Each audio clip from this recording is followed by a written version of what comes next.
Good morning students, welcome back to science online class. In this class we are seeing 4th standard science revision. நம்ம already 4 lesson complete பண்ணிட்டோம். 4 லெசனுக்கான 1 வேர்ட்ஸை revision பண்ணிட்டோம். இந்த கிளாஸில் நம்ம என்ன பண்ணோம் அப்படின்னா 4 லெசனுக்கான கொஸ்டின் ஆன்சரை என்ன பண்ண போகிறோம், ரிவிஷன் பண்ண போகிறோம். பாருங்கள், first lesson what are the parts of the digestive system. Digestive சிஸ்டத்தில் இருக்கிற பார்ட்ஸ் என்னென்னு கேட்டுக்கிறாங்க. Mouth, food pipe, stomach, small intestine, large intestine are the part of digestive system. நம்ம டைஜஸ்டிவ் சிஸ்டத்தில் mouth, food pipe, stomach, small intestine, large intestine இது எல்லாமே இருக்குது. அதுக்கப்புறம் பாருங்கள், second question what is anatomy, name some internal organs. அனாட்டமினா என்னன்னு கேட்டுக்கிறாங்க. The study of internal organs are called anatomy. நம்ம உடம்புல உள்ளே இருக்கிற இன்டர்னல் ஆர்கனை பற்றி படிக்கிற படிப்புக்கு தான் அனாட்டமின்னு பேர்.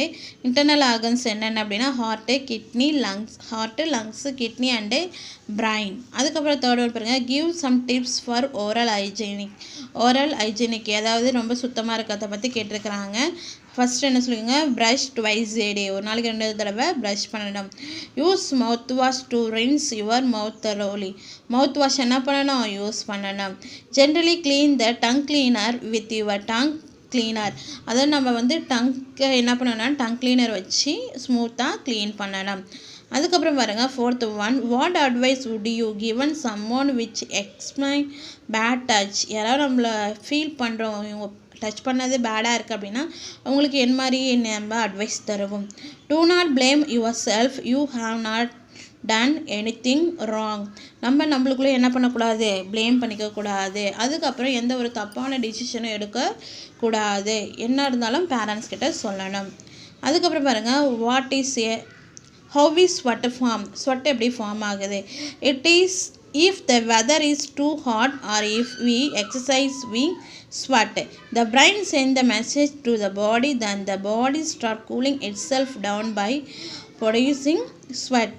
எப்போ நம்மளுக்கு ஸ்வெட் ஆகும் அப்படின்னா ஒன்று கிளைமேட் ஹாட்டாக இருக்கணும், இல்லை நம்ம ஏதாவது ஃபிசிக்கல் எக்ஸசைஸ் இல்லை விளையாடணும். அப்படி இருந்தபோது தான் நம்மளுக்கு என்ன ஆகும், ஸ்வெட்டிங் வரும். ஏன் வருது அப்படின்னா பிரெயின் என்ன பண்ணுதுன்னா பாடிக்கு ஒரு இன்ஃபர்மேஷன் அனுப்புது. அதாவது உடம்பு ஹீட் ஆகிடுச்சு, உடனே என்ன பண்ணுங்க, கூல் பண்ணுங்க அப்படின்னு சொல்லும்போது உடனே என்ன பண்ணும், உடம்பே வேர்க்க ஆரம்பிக்கும். வேர்த்து நம்ம உடம்போடைய ஹீட் என்ன பண்ணும், குறைக்கும். அதுதான் ஸ்வெட்டிங் அப்படின்னு சொல்கிறோம். அடுத்து செகண்ட் லெசன் பாருங்கள், explain transparent, translucent and opaque material with example.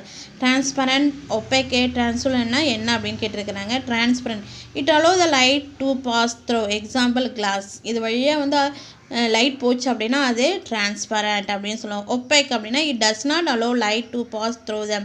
இது வழியாக என்ன பண்ணாது, லைட் போகவே போகாது. Example metal. Translucent metals it allow some amount of light to pass through it. Example oil. So இந்த ஆயில் வழியெல்லாம் லைட் தெரியாது. நம்ம ஆயில் வழியாக அந்த அடுத்த பக்கத்தில் பார்த்தோம் அப்படின்னா இமேஜ் என்ன பண்ணது, நம்மளுக்கு கிளியராக தெரியாது. அடுத்து செகண்ட் பாருங்கள், what is the difference between natural and synthetic fabric? Give example. Natural fabric, synthetic fabric. It is obtained from plant and animals. It absorbs what? Example cotton jute. இது என்ன பண்ணும் அப்படின்னா பிளான்ட்லேருந்து அனிமல்ஸ்லேருந்து தான் இது என்ன பண்ணுவாங்க, தயாரிப்பாங்க. இது ஸ்வெட்டிங்கை அப்சர்வ் பண்ணும், வேர்வை இழுத்துக்கும். எக்ஸாம்பிள் என்ன சொல்லுங்கன்னா காட்டன் ட்ரெஸ்ஸு சம்மருக்கு ரொம்ப நல்லது. சிந்தட்டிக் ஃபேப்ரிக் பாருங்கள், it is manmade or not found in natural. இது நேச்சுரல் நம்மளுக்கு கிடைக்காது, நம்மளே கம்பெனியில் தயாரிப்பாங்க. சிந்தட்டிக் ட்ரெஸ் அப்படின்னது பாலிஸ்டர் சொல்கிறோம் இல்லையா, அதுதான் அது. It does not absorb sweat. இது என்ன பண்ணாது, ஸ்வெட்டிங்கை அப்சர்வ் பண்ணாது. Example nylon, polyester. ஓகேங்களா. அதுக்கப்புறம் பாருங்கள் third one, how can we take care of our cloth. நம்ம கிளாத் எப்படி டேக் கேர் பண்ணி பார்த்துக்கிறது. Use detergent to wash cloth. எப்போவுமே என்ன பண்ணணும் அப்படின்னா சோப்பு போட்டு துவைக்கிறத விட அந்த துணி பவுடர் இருக்குது பாருங்கள், அது போட்டு என்ன பண்ணலாம், துணியை வாஷ் பண்ணலாம். ட்ரை கலர்டு கிளாத் இன் ஷேட். ரொம்ப பளிச்சுன்னு இருக்கிற ட்ரெஸ்ஸு அப்படிலாம் இருந்துச்சு அப்படின்னா வெயிலில் போடாமல் நிழலில் போட்டு காய வைக்கலாம். ரொம்ப நேரம் வெயில் இருந்ததுன்னா ட்ரெஸ்ஸோடைய கலர் ஃபேட் ஆகிடும். Iron cloth properly. அதேமாரி ட்ரெஸ் என்ன பண்ணணும்னா நல்லா அயன் பண்ணி ப்ராப்பராக வச்சுருக்கணும். Keep moth balls with woollen clothes. அதாவது நம்ம வீட்டிலலாம் அந்த பட்டுப்புடவைலாம் அம்மா வச்சுருப்பாங்க, ரொம்ப நாளைக்கு அப்படியே வச்சுருப்பாங்க. அது என்ன பண்ணுவோம், அதில் ஏதாவது பூச்சி கீச்சி வந்துடும். ஸோ அதுக்கானதை என்ன பண்ணுறாங்க அப்படின்னா இந்த கற்பூரம்னு சொல்லுவாங்க, பச்சை கற்பூரம், அது மாதிரி வாங்கி யூஸ் பண்ணால் நல்லா வாசனையாகவும் இருக்கும், சீக்கிரம் அந்த ட்ரெஸ்ஸு வீணாகாமல் இருக்கும். அதுக்கப்புறம் பாருங்க, why do we wear woolen cloth during winter? ஏன் woolen cloth வின்டரில் நம்ம போடுறோம்? வின்டர்னாலே குளிர்காலம் தெரியும், அப்போலாம் ஸ்வெட்டர் யூஸ் பண்ண பாருங்க. எதுக்கு யூஸ் பண்ணுறோம் அப்படின்னு கேட்டுக்கோங்க. we wear woolen cloth during winter because they do not allow the heat to escape and keep us warm. பயங்கரமாக என்ன பண்ணும், குளிரும், வின்டரில் குளிரும். ஸோ அப்போ நம்ம உடம்புக்கு என்ன தேவை, ஹீட்டு தேவை. ரொம்ப சூடாக கதன்னு இருந்தால் நல்லாயிருக்கும். இப்போ ஸ்வெட்டர் போடும்போது நம்ம உடம்புல இருக்கிற அந்த ஹீட்டு வெளியில் வராமல் உள்ளேயே பாதுகாப்பாக வச்சுக்கும், நம்மளுக்கு ஒரு வார்மாக இருக்கிற மாதிரி ஃபீல் பண்ணுவோம். அதனால தான் வின்டரில் உள்ளன் கிளாத்தில் இருக்கிற ட்ரெஸ்ஸை போடணும். அடுத்து தேர்ட் லெசன் பாருங்கள். Defence force, what are the condition we work to be done? Force is a push or pull which makes an object move, change the shapes and stop it motion. Force அப்படின்றது push or pull action. இது என்ன பண்ணணும், ஒரு ஆப்ஜெக்டை move பண்ணணும், இல்லை மூவிங்கில் இருக்கிறத stop பண்ணணும். கண்டிஷன் சொல்லியிருக்காங்க பாருங்கள்.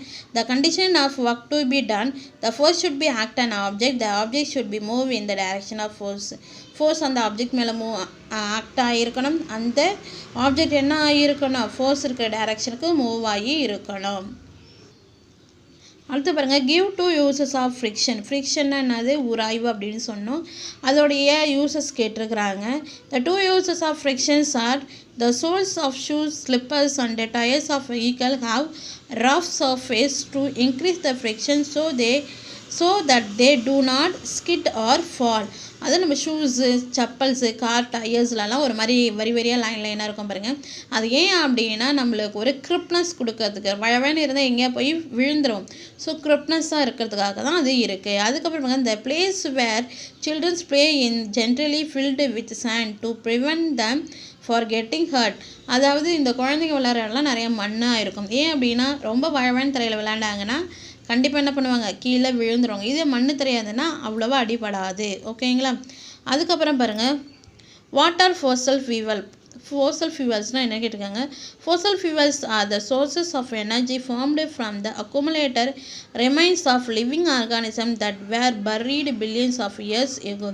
ஃபோசல் ஃபியூவல்ஸ் அப்படின்னா என்ன அப்படின்னா, நம்ம முன்னாடி காலத்தில் மனுஷங்கள்லாம் பூமிக்குள்ளே போய் கம்ப்ரஸ் ஆகி அதான் வந்து ஃபியூவல்ஸாக மாறிச்சு. அதுக்கு பேர் தான் ஃபோசல் ஃபியூவல்ஸ் அப்படின்னு சொல்கிறோம். அதுக்கப்புறம் how is solar energy obtained? The energy obtained from the sun is called solar energy. சன்லேருந்து வர எனர்ஜிக்கு பேர் தான் சோலார் எனர்ஜி. அதுக்கப்புறம் why should we conserve energy? எதுக்கு நம்ம எனர்ஜியை கன்சர்வ் பண்ணி வைக்கணும்? We should conserve energy to save the resources for longer use, to avoid pollution. ரொம்ப நாளைக்கு யூஸ் பண்ணணும், இன்னொன்று பொல்யூஷன் வராமல் இருக்கணும். அதனால் நம்ம எனர்ஜி என்ன பண்ணணும், கன்சர்வ் பண்ணி வைக்கணும். அடுத்து பாருங்கள், fourth lesson. What is simple machine, what are the difference type? The tools or device which makes our work easy are called simple machine. இது வந்து ஒரு டூல்ஸு, நம்ம செய்கிற வேலை ஈஸியாக்குது இல்லையா, அதுதான் வந்து சிம்பிள் மிஷின் அப்படின்னு சொல்கிறோம். Simple machine are 4 main types. They are lever, wheel and axle, pulley, incline, plane. மொத்தம் 4 டைப் இருக்குது. லெவர் ஒன்று, wheel and axle, pulley, incline, plane. அதுக்கப்புறம் பாருங்கள் second question. What are the three order of lever, give one example. 3 type of lever என்னென்ன example கேட்டிருக்காங்க. First order lever, second order lever, third order lever. First order lever example scissor, second order lever example பாட்டில் opener, third order lever example forceps. அதுக்கப்புறம் பாருங்கள் third question. What is a wedge? வெஜ்னா என்னென்னு கேட்குறாங்க. It is a type of incline plane. It has 2 sides to look like the letter V. இது ஒரு incline plain. இதுக்கு 2 size இருக்குது. இது பார்க்கறதுக்கு லெட்டர் வி மாதிரி இருக்கும். Effort is applied the flat end and the load is kept in the pointed end.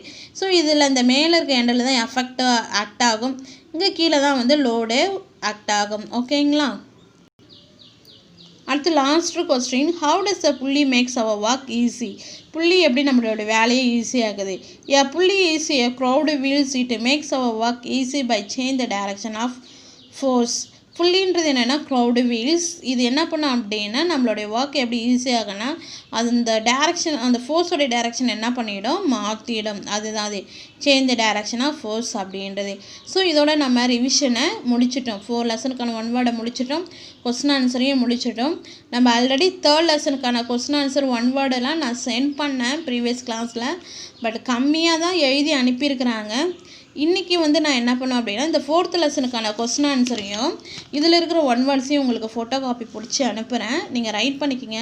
இதுக்கப்புறம் வர கிளாஸஸில் எல்லாமே உங்களுக்கு டெஸ்ட்டு தான். ஓகேங்களா? ஸோ நம்ம முடிஞ்ச வரைக்கும் ரிவிஷனை பண்ணிட்டோம். இனிமேல் டெஸ்ட்டு தான். அந்த டெஸ்ட்டுக்கு கண்டினியூவாக நீங்கள் என்ன பண்ணிகிட்டே இருங்க, படிச்சுட்டே இருங்க. எப்போ வேணாலும் எக்ஸாம் அப்படின்னு சொல்லி உங்களுக்கு டைம் டேபிள் வரும். ஓகேங்களா? Thank you students.